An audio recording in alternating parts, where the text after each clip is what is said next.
cold climate places like Wisconsin or Ohio or New York.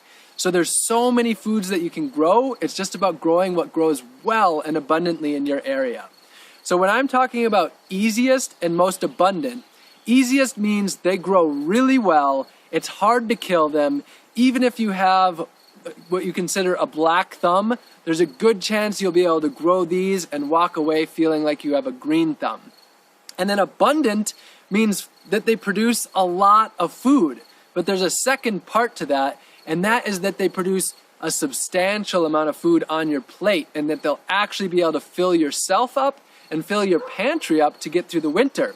Because that's the key in the colder climates. If you want to grow a large portion of your food, it's that you produce as much as you can during those growing months, during the growing season, and then you store it in jars, in freezers, dehydrating it and such,